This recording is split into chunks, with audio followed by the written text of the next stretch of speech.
What is going on, guys? Welcome back into another video. With the launch of LightFall, we had some massive changes to our armor mod system that allow us to produce orbs of power in a variety of different ways. Bungie also introduced some new fragments and some seasonal artifact perks that, if used the right way, can allow you to dominate any PvP game mode you choose to play. Now in this video, I'm going to show you one of my favorite PvP hunter builds that utilize the WormHusk Crown exotic helmet that's for the hunter and combine it with the amazing aspects and fragments from Void 3.0 to really make one of the strongest PvP builds in the game right now. We're also going to touch on some seasonal artifact perks along with some armor mods that really take this build over the top so you can absolutely shred inside the Crucible for the remainder of Season 20. Now before we get into it, if you're enjoying the content on the channel, feel free to hit that thumbs up and sub to the channel. It definitely helps me out and I really appreciate all of the amazing support. Now to start things off, the WormHusk Crown is an exotic helmet specifically for the hunter, and it does have the armor perk on it called Burning Souls. Now this is going to give us a small health and shield bump every time we use our dodge ability, and with the setup that we're actually using in this build, we're going to be using that dodge a ton. Now the way this works is that every time you dodge, you're going to end up getting 67 HP of your health back. Now this is going to set up really well with some of our aspects and fragments, and it's really going to lean into our survivability to get us out of sticky situations when we need to. Now moving over to our subclass and our super of choice for this setup, and that is going to be the Shadow Shot Deadfall. Now this allows you to tether foes to a void anchor, weakening and suppressing them for you and your allies. The void anchors fired from Shadow Shot pull targets toward the impact point, which then become traps and wait for prey. Void anchors have increased range and last longer. Now using this super is super subjective. You can definitely use Mobius Quiver or Spectral Blades if you'd prefer those.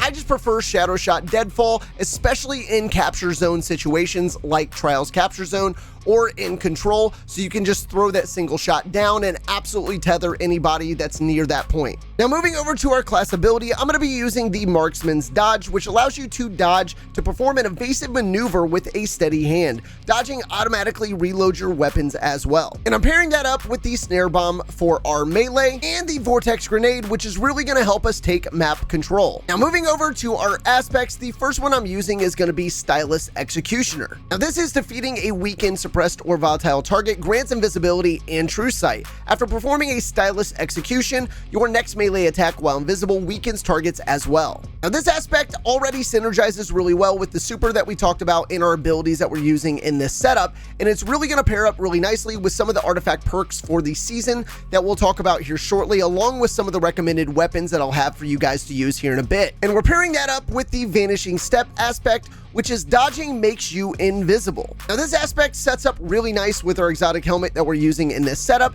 So now every time we dodge, we not only go invisible, but we're also getting that 67 HP of health back, which allows us to escape really bad situations when we need to. Now moving over to our fragments, the first one I'm going to be using is Echo of Remnants. Now this is going to allow our Vortex Grenade to last about 50% longer. And I'm pairing that up with Echo of Starvation, which is picking up a Void Breach or an Orb of Power, grants Devour. Now this does have a -10 to recovery, but trust me, it is completely worth it. Now this fragment is huge in this setup since we're going to be generating so many orbs of power, and with the orbs that are going to be on the battlefield, we should be able to proc Devour non-stop. And pairing that with the exotic helmet that we're using, it's going to give us the ability to be an absolute tank in most gun battles. And we're also using Echo of Dilation, which is while crouched, you sneak faster and gain enhanced radar resolution. This also gives us a +10 to mobility and a +10 to intellect. And the last one I'm using is going to be Echo of Persistence, which is void buffs applied to you have increased duration.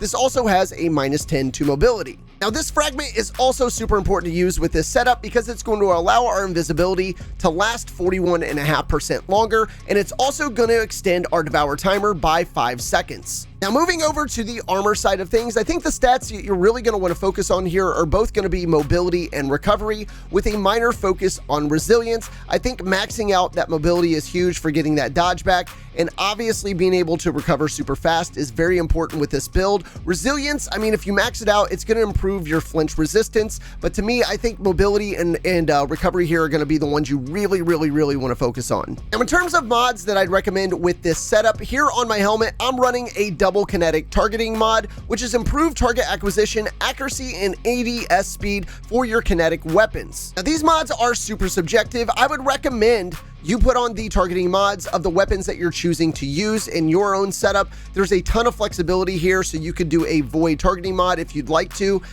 or arc, just depends on the weapons that you're actually using. Also, using maybe like a kinetic siphon to make another orb of power could be something to use as well. I think we're going to be making enough orbs of power with the setup we're using, but it's an option that you do have if you want to use it. Now, moving over to my gauntlets, the only mod I'm going to recommend here is going to be the firepower mod. This allows your grenade final blows to create orbs of power. Now, you could also throw on a couple of dexterity mods based on the weapons that you're using for your own setup.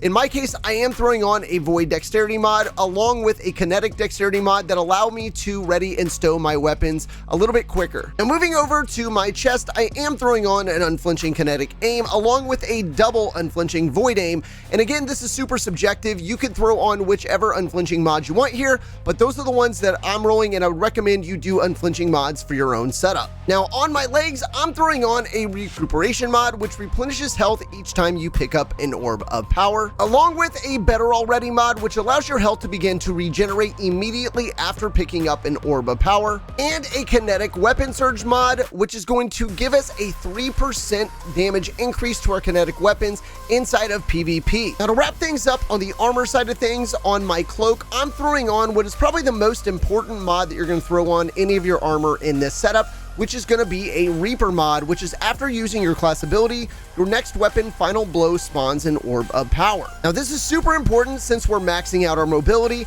and every time we dodge, we're going to be able to make an orb of power with a kill, which is then going to give us Devour and really feed into our survivability in sticky situations. And we're also pairing that up with a distribution mod, which reduces all ability cooldowns when you're using your class ability near targets. Now, moving over to the weapon side of things, you do have a ton of flexibility here, and you can really use any weapons that fit your playstyle. Now, with that being said, I would recommend using some void weapons in your setup if you have the ability to, because you have the ability to take advantage of the seasonal artifact perk, Volatile Flow, which is picking up an orb of power will grant your void weapons volatile rounds. And since we're going to be making so many orbs of power on the battlefield, it's really going to give us volatile rounds nonstop, which then leads into our Aspect Stylus Executioner, which is basically going to proc invisibility and true sight every time we get a kill with a void weapon. Now, to wrap things up, this is hands down one of the strongest PvP builds in the game right now. Having the ability to constantly heal yourself with our exotic helmet that we're using,